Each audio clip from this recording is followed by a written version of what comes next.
Good evening, everyone, and a really warm welcome to this online launch of Balancing the Scales. My name is Sandra King, and I'm the Chief Exec of Beaver Trust, and we're incredibly excited to have you join us this evening for this event. I want to thank each and every one of you for signing up tonight. Apparently, we're up to 400 people registered, which is quite incredible, so thank you for that. And it's a real privilege to have the opportunity to share this important story with you. So just a little bit about what's going to be happening over the next hour. I'm going to be giving you an introduction to the film, the background to it, why we did it, how it came about for about 10 minutes. Then we'll be showing the film, which is just under half an hour. And then we'll be coming back and answering your questions in a Q&A session. We've got a couple of the people who are involved in the film with us tonight. So we've got an expert panel to answer your questions live. So please do put your questions in the chat. So just a little bit of background to the film for you. Our journey to this moment actually started back in 2022, and the Beaver Trust team held our first ever in-person team gathering, and that was in the Forestry England beaver enclosure at Pickering in North Yorkshire. And while we were exploring the beaver wetland there, we found ourselves in a really insightful conversation about beaver and fish interactions, and the perceived conflicts, and also the latest scientific insights, including Rob Needham, who you'll be meeting later, was just completing his groundbreaking PhD research, which features in the film. And we were also talking about wider river restoration efforts. And it became really clear to us that beaver restoration and river restoration and the conservation of migratory fish, they're not separate issues, they're completely interlinked and deeply interconnected. And that day we felt a really strong call to share these insights more widely, to spark reflection and conversation. So 3 years later, we're finally here with the film and ready to share Balancing the Scales with you. And we actually held our first in-person launch in Bristol back in February, and then we went on a little road show and we went to Cardiff and then up to Inverness and then Edinburgh and down to London. And then over the summer we know that there's been at least 70 private screenings that have happened online around Britain, and that's ranged from some quite high profile specialist conferences through to local wildlife groups and also the Welsh Parliament. And we know that we've had at least 1,000 people, probably a lot more, who've been watching the film over the summer. And we've had some really, really incredibly positive feedback on it from some people who are very pro-beaver and some people who are quite worried about the fish, and just some really positive feedback from all sorts of different stakeholders. So I just want to take a moment now to thank the European Nature Trust. Just really heartfelt gratitude to them, because actually they funded the production of this film and it wouldn't have been possible without their generous support. And if you haven't heard of the European Nature Trust before, they're just an incredible funding organisation, and they provide ongoing support for grassroots organisations across Europe and beyond now. And these are groups that work hand in hand with local communities to protect and restore landscapes on a really large scale. So we're honoured to have them with us on this journey. And of course, we owe a huge debt of thanks to Nina Constable. She's an award-winning filmmaker. She's our brilliant film director. And she's got an extraordinary gift for bringing film to life, stories of conservation and wildlife. And what she's done for us is she's taken a really technically complex and tricky subject that we gave her, and she's turned it into a really vivid and compelling narrative. And really her creativity and dedication shine through every kind of frame of Balancing the Scales, and we're delighted that she's going to join us on the panel later this evening. And next, these are all our fantastic contributors who you're going to meet in the film over the next sort of half an hour. And really, we want to extend a huge gratitude to all of these contributors who appear in the film, because they're the heart of Balancing the Scales, and we couldn't have done it without them. They generously offered their time and expertise. And it's through their research and their personal experiences gathered from Britain and Norway and North America that they really breathed life into these important conversations. And it was their willingness to share their knowledge and lived experiences. It's what makes this film such a rich learning opportunity for all of us. And last, but certainly by no means least, a huge thank you to the incomparable Dame Joanna Lumley. She believed passionately in this project from the beginning, and she's lent her iconic voice to narrate the story. And I've been told by the team that they set a whole day aside to do the film recording, the voiceover. And Dame Joanna's professionalism was just remarkable, and she completed the entire voiceover in less than an hour.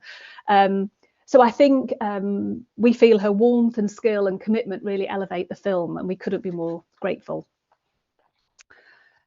As well as this film, just briefly to let you know that Balancing the Scales is only one piece of a lot of Beaver Trust's work, broader work on this important topic of beaver and migratory fish interactions. And since that inspiring day in Pickering back in 2022, we've engaged in a huge range of projects. We've been funding and conducting research to fill in key knowledge gaps on this subject, including this year we've started co-funding a PhD on beaver and fish interactions. And we've been developing resources to help the public understand the opportunities and challenges that we face as we bring the beavers back. And we've even worked with partners to design something brand new, which is a practical methodology that's going to help people who are working in the field to determine when and whether a beaver dam actually poses a genuine issue for migratory salmonids. And we're really looking forward to sharing these with you later in the coming months. But for now, we're just about ready for the main event, the screening of Balancing the Scales. And as I said, afterwards, we've got a panel session featuring some of our wonderful experts who are going to join us. So if you've got any questions, what you need to do is look at the live chat box, which is next to the video or underneath it if you're watching on your phone. And that's where you can join the conversation. So please put your question in the chat and then hit send when you're ready. And we've got a couple of our Beaver Trust team keeping an eye on those question and answers, and they're going to feed them to us as we get to the Q&A panel later. And if you are active on social media and you feel inspired, then please do share your thoughts about tonight's event on social media. Don't forget to tag us and use the event hashtag. So yeah, the film's just under 30 minutes. So now I just invite you to sit back, relax, and enjoy the film.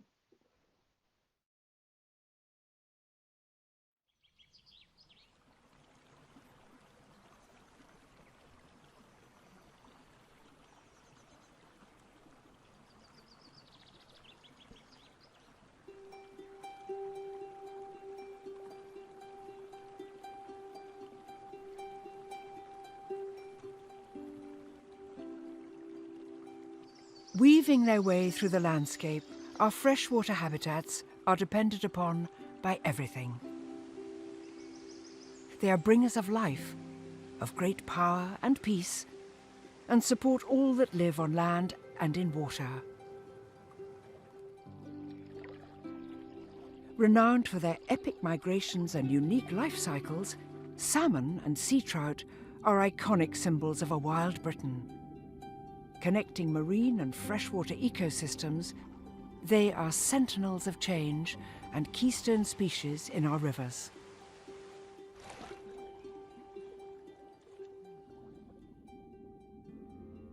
Beginning their lives in freshwater, they remain in these systems for at least a year, until they've undergone a transformation called smolting, which adapts their physiology for salt water and an epic journey ahead.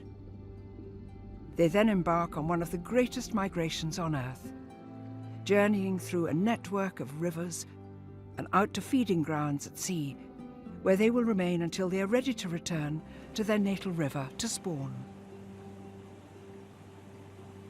As they return, they bring with them a wealth of nutrients that support a vast web of life.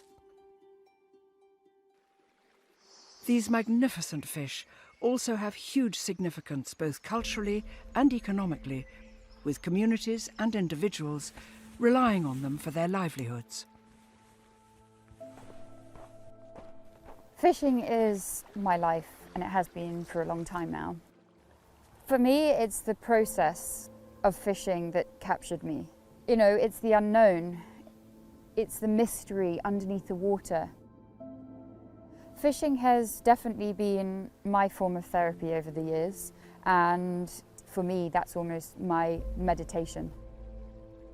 But as human pressures deplete the health of our rivers, and a changing climate results in extremes in flow and rising water temperatures, our fish are struggling. The rivers of the UK are physically damaged. They're, you could say, broken, and they have been so for more than 1,000 years. So we've got an awful lot of work to try and undo that physical harm. Straightened and dredged ditch-like rivers are not good places for wildlife. They don't function naturally, and they're not good for the trout or indeed any of the other wildlife that live in or around them. And today, over 1/3 of our fish species are listed as endangered. Atlantic salmon, once abundant in our waters, were declared as endangered in Britain in 2023, a heartbreaking symbol of the devastating decline our fish are suffering.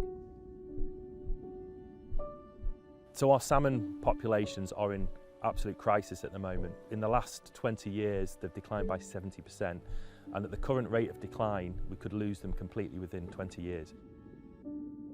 And as their very existence is threatened, so too are the lives of all those that depend upon them. If salmon were lost, from a biological or ecological perspective, it would be horrendous, but also, from a cultural perspective, this is an iconic species that plays a part in many people's lives and has done for thousands of years. I have witnessed on certain rivers where salmon and sea trout fishing has been such a big part of that place, and the numbers decrease so much that they have totally lost that community altogether. I looked at the Itchen Salmon Action Plan only yesterday, and that starts with the line, the Itchen salmon are in crisis and will shortly be extinct. I'm not hopeful for the future of our wild populations of fish, because even when we have people screaming and shouting at the top of their voices, we're not being heard. And unless things change dramatically, I do fear for the future of our rivers.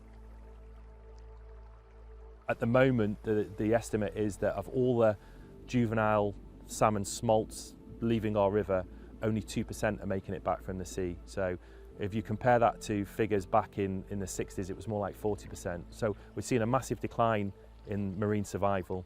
What we need to do is look at that freshwater element and look at how we can create the best environment for these fish to thrive.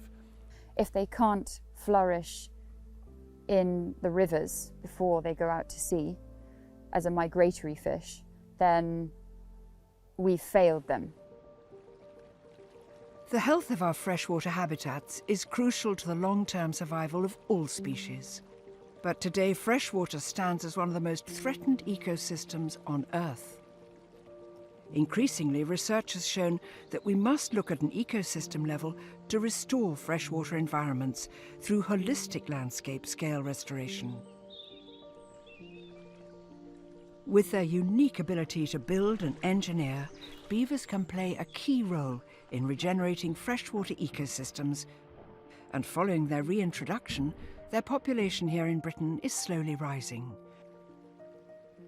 Once native to Britain, beavers evolved alongside our fish species, thriving for millennia until they were hunted to extinction over 400 years ago.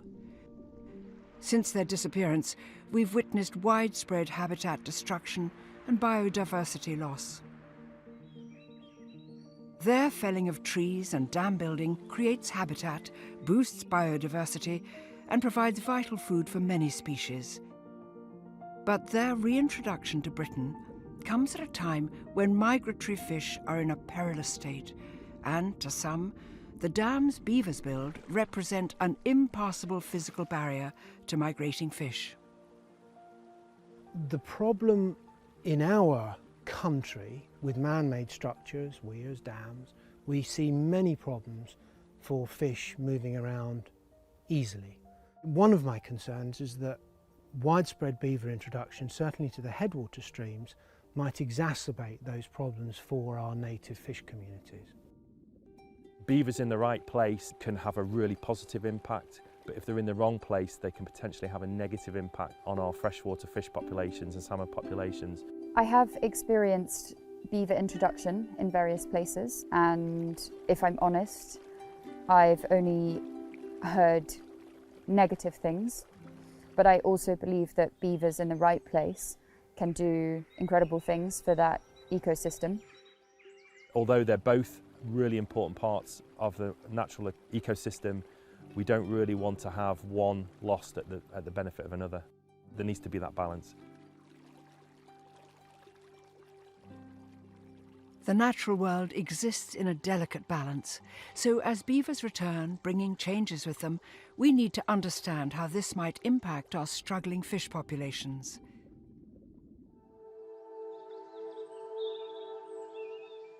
A release site nestled in a corner of Scotland offered a unique opportunity for researcher Dr. Rob Needham to conduct a long-term scientific study aimed at exploring and hopefully answering some of the questions surrounding fish and beaver interactions. So the major interest with working with beavers is the habitat modifications which they do. They build dams, they build canals, they change habitats. Partly what my main interest was to see how these habitat modifications, how other species, how other taxonomic groups react to these changes in the environment. Beaver dams, each one of them are different. Each one is unique in shape and structure, size, length, height, everything. But what's important to factor in here is beavers will build a dam for a certain purpose. They'll raise the water level, and once they've got that water level to the height that is required for them, that's okay. So that water needs to find a way downstream. So more often than not, and in an environment where there is space for the river to connect with the floodplain, this water will form side channels round these dams, which ultimately form bypass channels for fish, particularly in high flows during autumn, when the majority of salmon and trout and other salmonids are actually moving upstream to spawn. You might look at a dam in the middle of the summer and go, oh my goodness, that's a complete barrier. But if these dams are given time to establish, and then we're going to see their ability to get round these natural structures.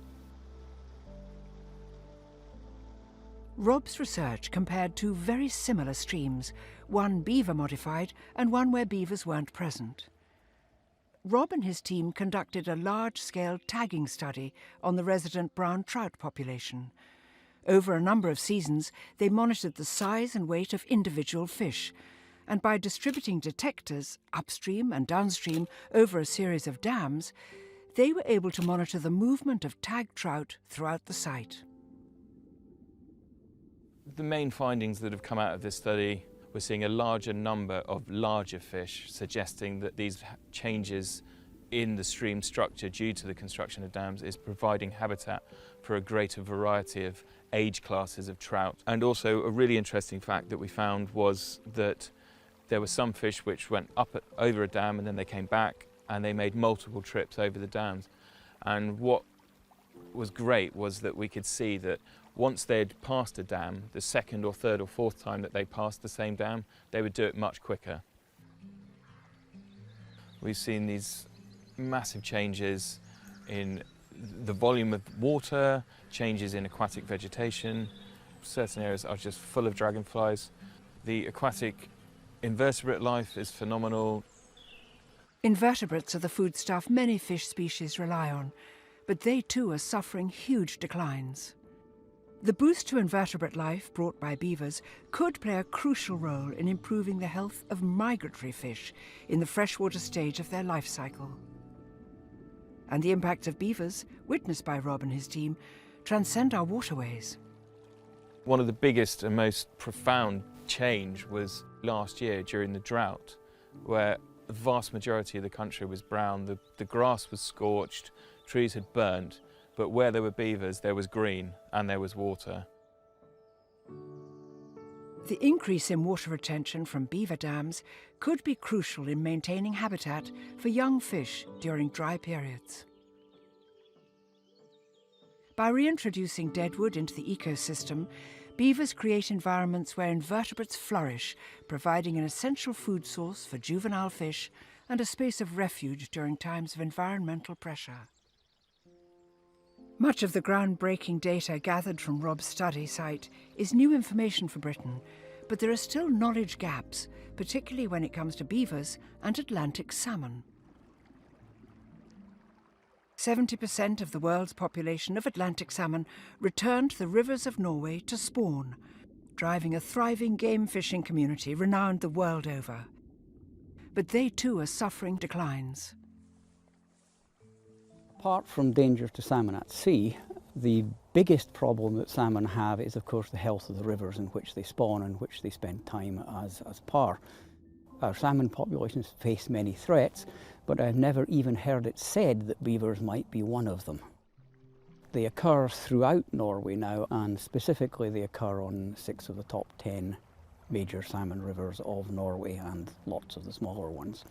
So we're used to having beavers and salmon living together for decades now, and it's simply the fact that we have no perceived problem with them. Well, in fact, the beaver populations on one of the rivers where it was studied went up at the same time that the salmon populations were going up. A few years ago, I managed to get Dr. Rachel Mallison, who is a salmon researcher and has worked also on beavers in North America, to come here for 2 years to study beavers and beaver dams and salmon movement in Norway. The concerns in Britain were instrumental in obtaining the funding. My goal was to really do a project on the ecology of the juvenile fishes and try and understand habitat use and food availability, but a lot of the work really focused on the movement of those fishes. So we tagged fish, we put antennas above and below beaver dams, and then for the control sites, we went about a similar distance away from the main river, and we called that mid-reach, and then we put antennas above and below mid-reach. So what we found, importantly, is that the dams don't block the movement, so the juvenile fish are able to move upstream and downstream of the dams, and they're present above and below the dams. But the dams did modify how the fish moved, and the biggest difference was that there were just less repeated upstream and downstream movements in the sites with beaver dams compared to the control sites. I think it's important not to just paint it in a completely positive, happy light, though, and say that there will be no challenges, because that's not the case, right? The system will change, things will be different, but overall, from an ecological perspective, the overall benefit to the system should be positive. It's important to remember that beavers and salmon and other fish have co-evolved and coexisted for millennia, and I think it's important to let these systems function like they should, and beavers are part of the landscape. If we have a chance to let them function in a more natural state, then it's just going to be a benefit for so many different species, and there's so many connected pathways in rivers and streams and the surrounding riparian zones that it's really hard for us to mimic what nature does already. This understanding that letting nature take the lead might yield faster and more enduring results when it comes to restoration of rivers and declining fish populations is something that Dr. Nick Bowes wanted to explore, and led to him undertaking a pioneering landscape scale study in the US. A lot of streams throughout the world have been degraded, in part because of the human activities we've done to remove a lot of elements that make them healthy. So if we think about what streams looked like thousands of years ago, streams were really complex. They had floodplains. They had beaver dams. We had trees, and trees would fall into the stream. And all that structure in the stream would move that water around and create new channels and spill water out under the floodplain during high flows. In Bridge Creek, there was massive incision about a century ago, in part due to the removals of beavers, the removal of a lot of large woody material out of the trees that used to be along the stream side. We had a large storm event, and the whole thing just downcut really rapidly. And when the stream downcuts, it becomes simplified, and as the level of the stream gets lower, the water table gets lower. And as the water table gets lower, the vegetation no longer has access to that water table. and then the vegetation that's surrounding the stream starts to die and the stream destabilizes even more. So how can beavers play a role in restoring an incised stream? With their innate urge to build, beavers will dam narrow trenches during low flows. During high flows, these dams can wash out, which then helps to widen the trench, allowing a floodplain to begin to form. As the stream widens, the flow slows, allowing beavers to build wider, more stable dams. As the dams begin to trap sediment, this provides nutrients for vegetation, and as they begin to establish, the water table rises, allowing the stream to reconnect to its former floodplain. Eventually, a complex habitat of beaver dams, live vegetation and deadwood slow the flow even further, raising the ground level and creating a more resilient habitat that is much wetter and better able to cope with extremes in weather and temperature. With a strong belief that the way in which beavers engineer could play a crucial role in the restoration of Bridge Creek, Nick and his team embarked on a landscape-scale restoration project.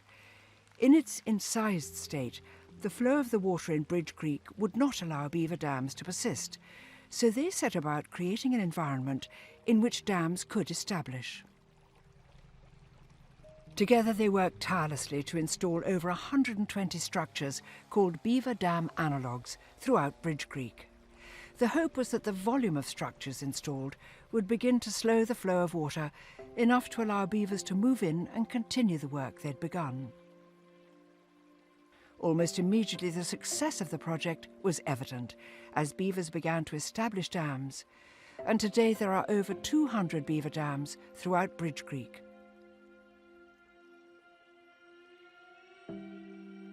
Throughout the study, we tagged over 100,000 fish, and we could track their movement, we could track their survival rates, we could figure out their abundance.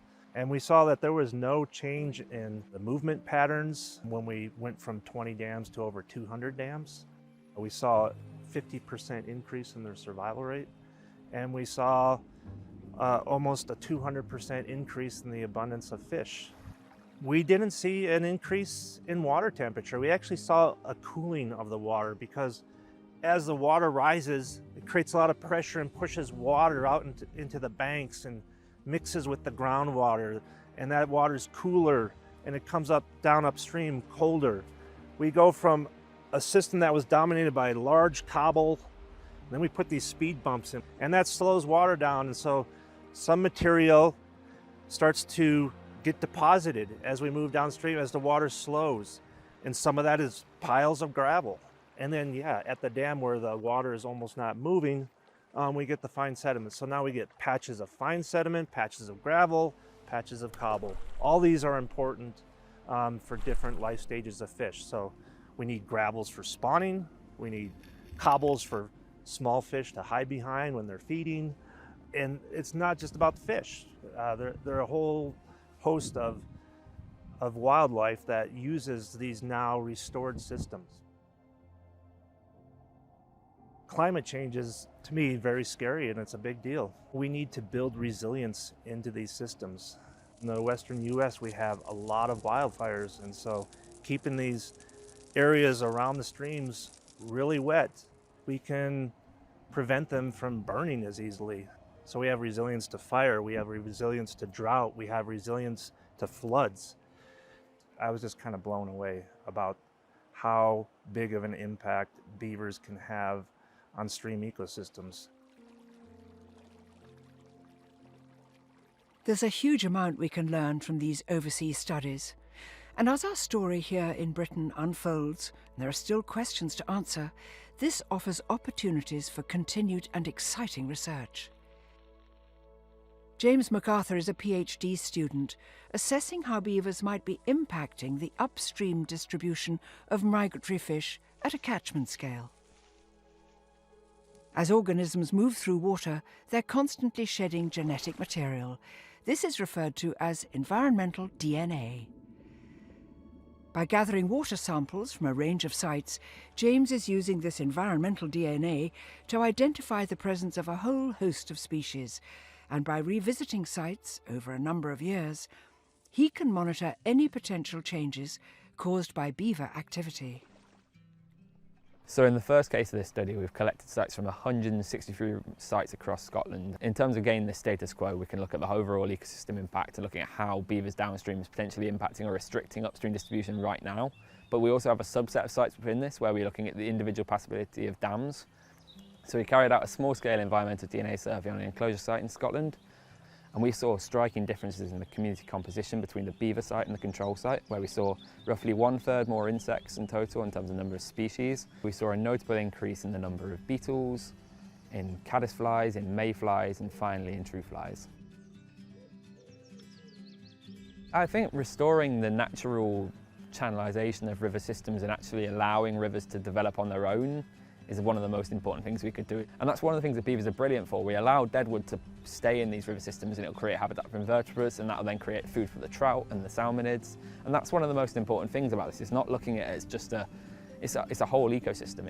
It's a cog. It's a bit like a watch almost in terms of each part joins together. And that's one of the things we need to restore each individual part to allow it to then function as the whole body.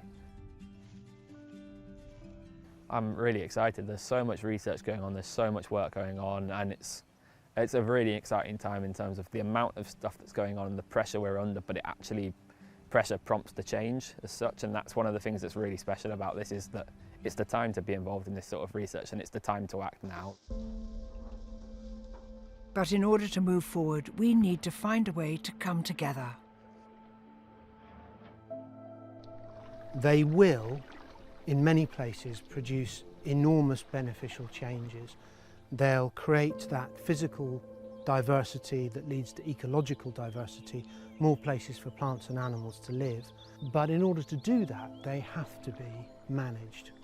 It has to be a malleable system. It can't just be one size fits all. We have to be able to actually, if there is an issue, if there's a particular dam that's a problem, if there's a clear change or reduction in the salmon population, we need to be able to alleviate this. It's important that we can demonstrate to stakeholders, landowners, that there are tried and tested management and mitigation methods that have been conducted in North America and Europe and Scandinavia. So there are solutions to problems which might arise. It's just we need to decide, are we willing to share our landscape with this species? At a time when we know that our migratory fish are very threatened, we have got to do something big and fast, and beavers offer us a big help in that. I have hope that we can turn this around. With the prediction that salmon could be gone from Scotland within 20 years, there's absolutely an urgency here to act now. It's vital that we all come together. Pretty much everyone in the country uses our waterways for something. It's the most vital and important thing that I think this country has to tackle. Having worked in rivers all my life, I'd really like to think that we would have changed direction in terms of restoring rivers before I'm gone, and that's why I still work voluntarily. I think it's really important, so the most important thing I do in my life. I am an optimist and I am hopeful. I think we understand enough to do it better, and I'm hopeful we will do so. I'm an eternal optimist, and I see every day examples of steps forward. I guess my plea would be that everybody that is working for our environment does so together.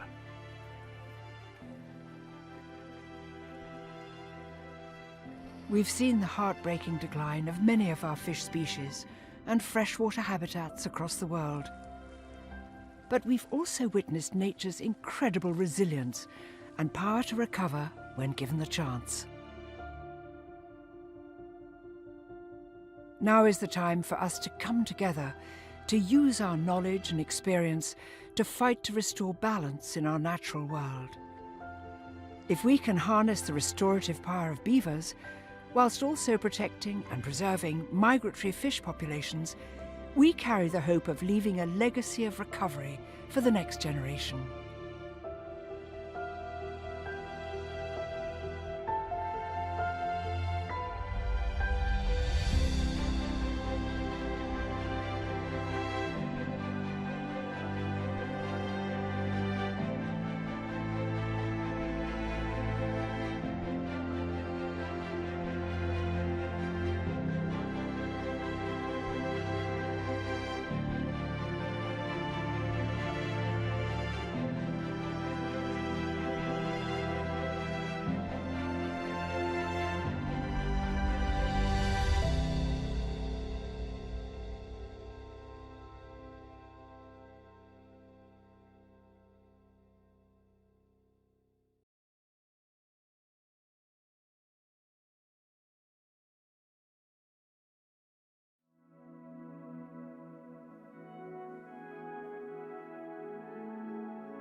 Wow, well, I hope you enjoyed watching that film as much as we enjoyed creating it.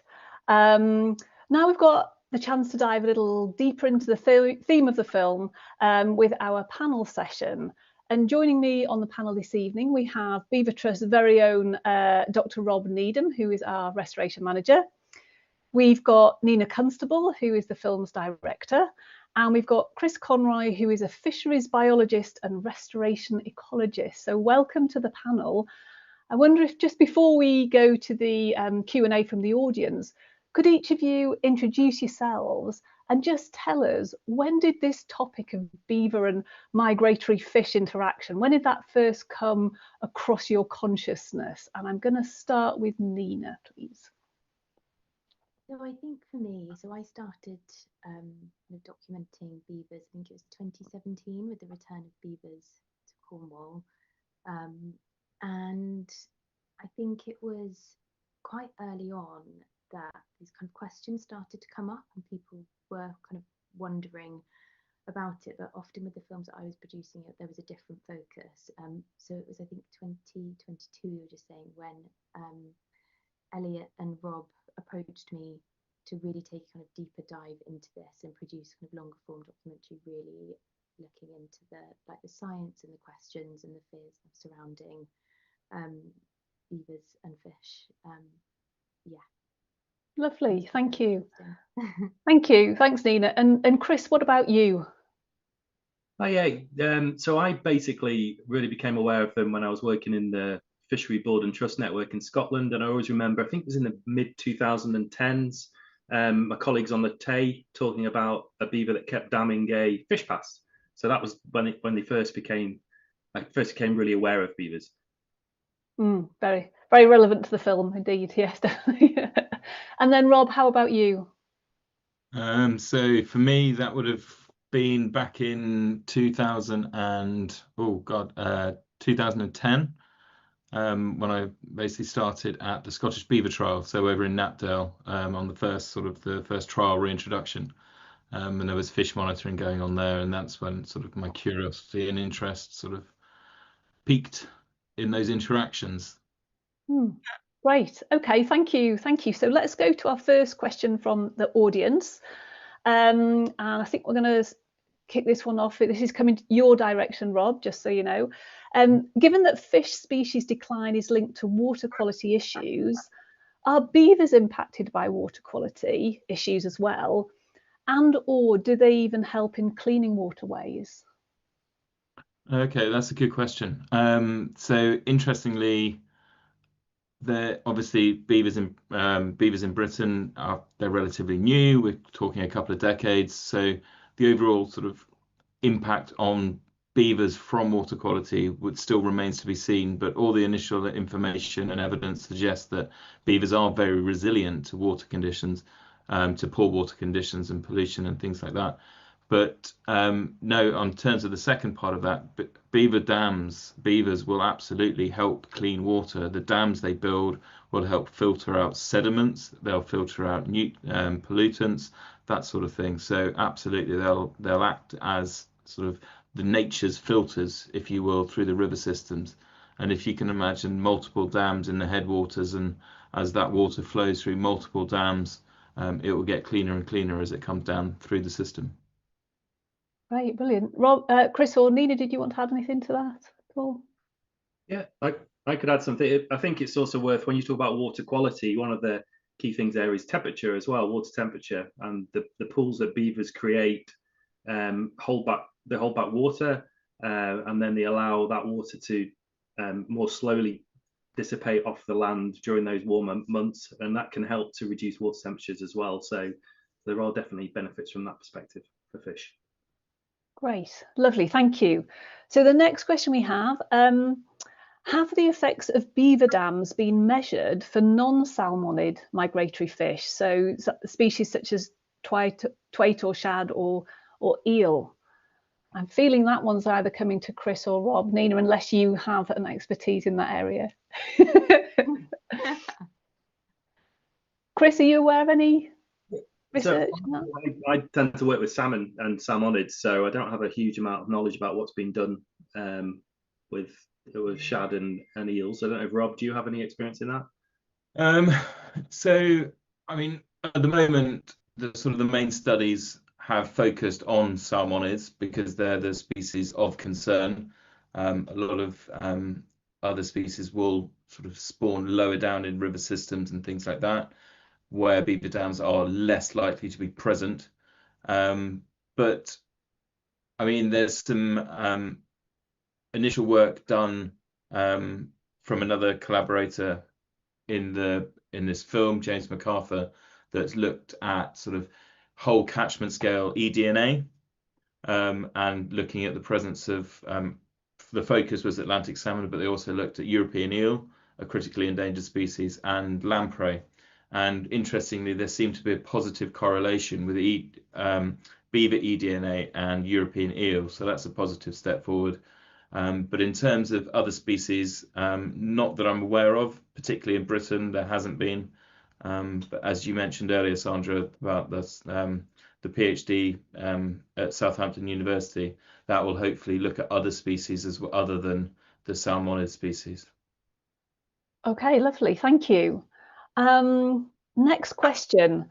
Yeah, one of the people in the audience says they fear that when someone pinpoints there's a problem with the population of fish, that culling will be used, as has happened in Scotland.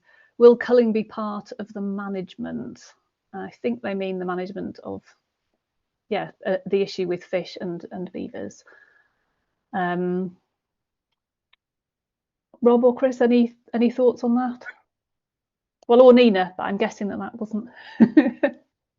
I think there's an important distinction to make currently, and the main concerns and a lot of the licensed control of beavers in Scotland has been around impacts on agricultural land. Currently, to date, there's been very, very, very few sort of instances where licenses have been issued in the event of beavers causing impacts on fish.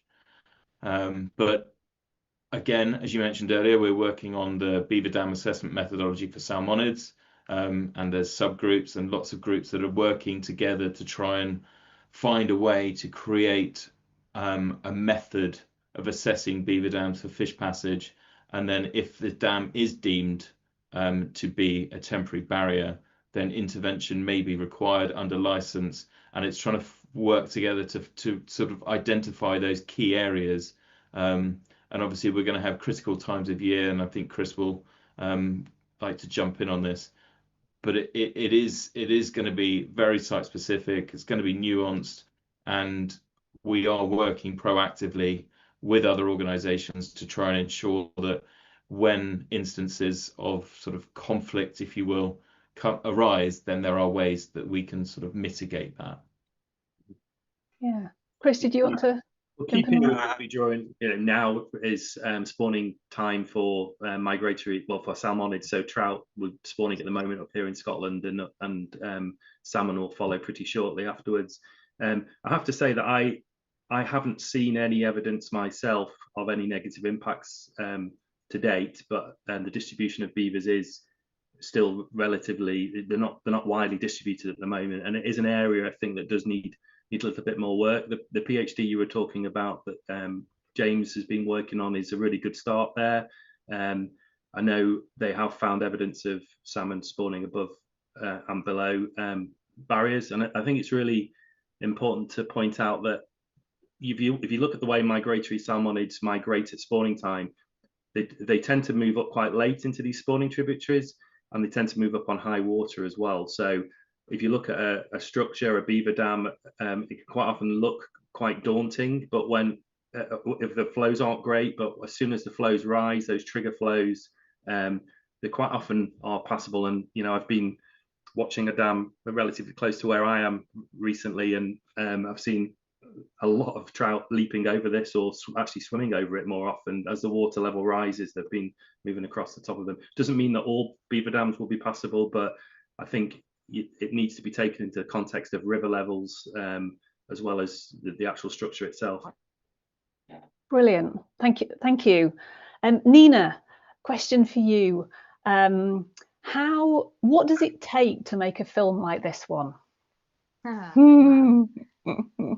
Gosh, a lot of time and patience. But this one in particular, because they were seasonal things that we were wanting to capture, it was waiting for those periods of time and those windows of time. And so this was a couple of years in the making, and that was particularly just to try and get these specific shots. But it's also a huge amount of research, because I myself am not a scientist, and so I have to, you know, read a lot. We had a lot of Zoom calls with specialists as well, and it's just a huge amount of learning. But then it's also trying to digest all of that and put it all together in a way that is interesting and unbiased as well. That was a big thing with this. We really wanted to make sure that we weren't kind of just pushing a particular agenda. It's really trying to take in everybody's kind of viewpoints and getting that across in a way that was interesting, would engage an audience, but also didn't lose people in the science of it as well. So there was but a lot of time, but also it's really some amazing experiences as well with this, you know, sitting and you know, Chris was saying earlier about, you know, he saw his first Beaver when I was up there filming for his interview, and just some really amazing moments as well. So a lot of hard work, a lot of research, a lot of patience, but also some really great experiences.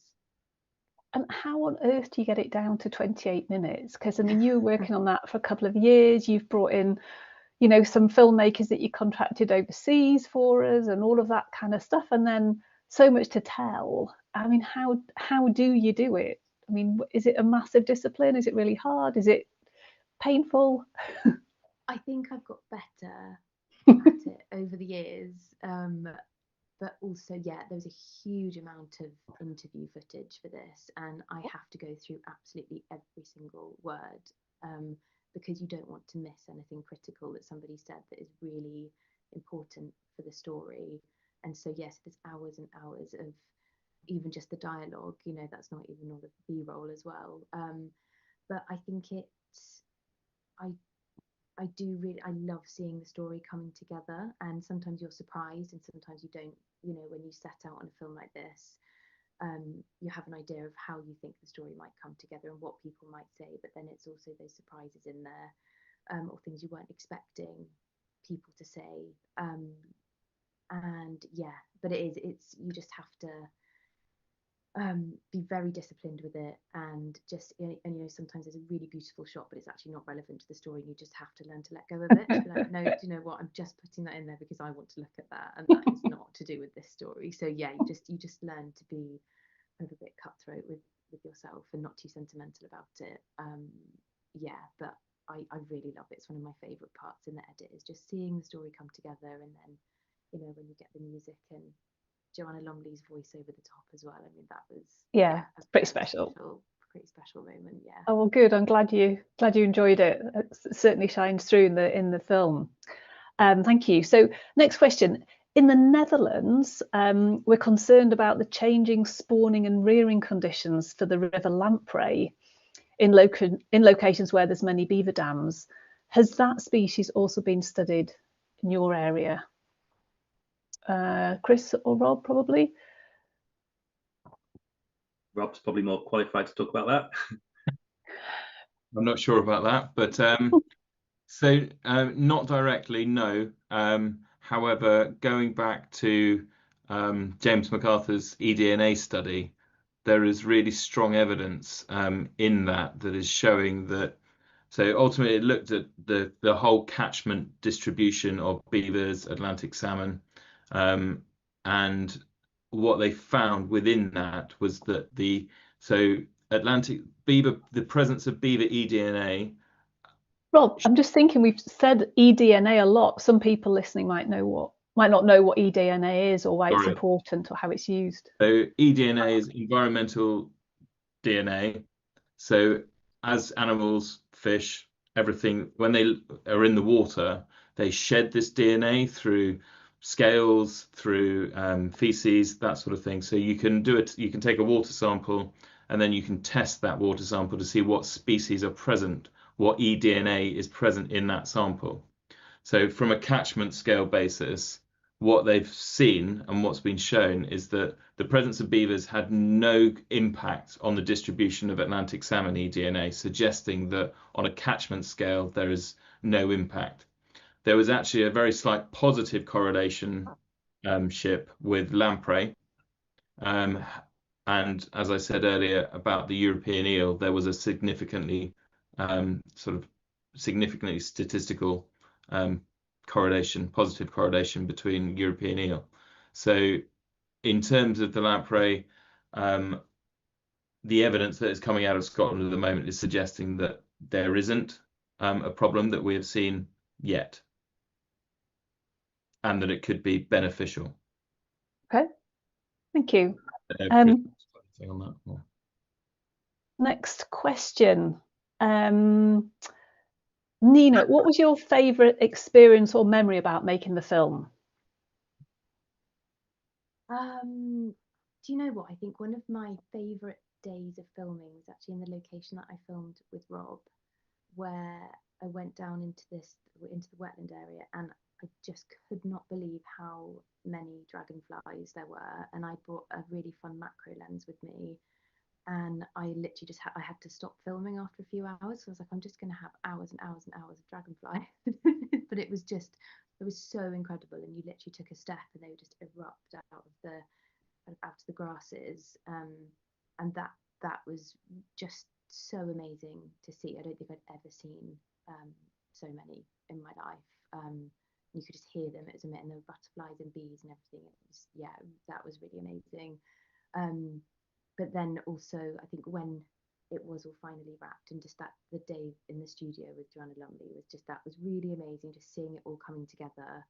And also, she'd read the script all the way through and watched the film, and she had such praise for it as well, and it obviously was engaged in it and interested in it, and that was really heartening as well, and just to see that she cared about lending her voice to it as well. Yeah, lovely, thank you.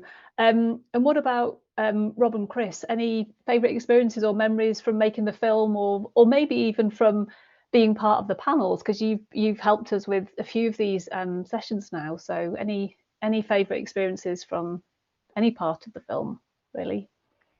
Chris? Yeah, so my favourite experience was, as Nina alluded to earlier, was seeing my first beaver, and I remember Nina saying to me, if you come out at 7:30 in the morning to the site where we're at, you'll have about half an hour window and you've got a good chance of seeing one. And bang on time, beaver appeared. It was ice on the loch. The beaver had a stick in its mouth. It was breaking the ice as it went along, and it was tail in the air. So it was pretty special, mist coming off the loch. So yeah, that will stay with me. That was a nice experience. Yeah, that sounds amazing. What about you, Rob? I think obviously my research took quite a while for many reasons. I think the whole project was just brilliant for me, because it had been a long time in the making.